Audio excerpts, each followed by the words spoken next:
dalaga siya. Kasi ako pinapansin ni Kenan.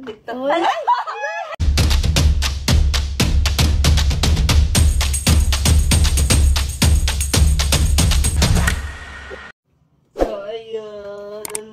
Nagpapaganda sila.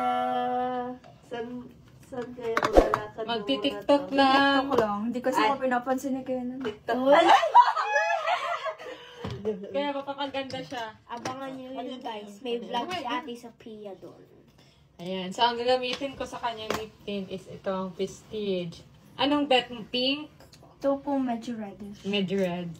Yung Ito, vlog. meron tayong medyo red. Ayan, bloody. Bloody red. Pakita sa Lagi kasing lumalabas sa FYP ko ang Prestige. Masok mo po lumabas. Ito. trending ang Prestige ngayon. Maganda to, pigmented to.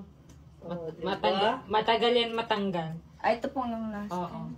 Di ba? Ganda. Magugustuhan na yan ni Ken. Hindi na ako maputlo. Ganda no. Ayan. 98 pesos lang guys. 4 pieces na. 98 pesos, 4 pieces na. Kaya, saan pa kayo? Check out nyo na nasa Yellow Basket. Check out na. Alam mo dalaga siya.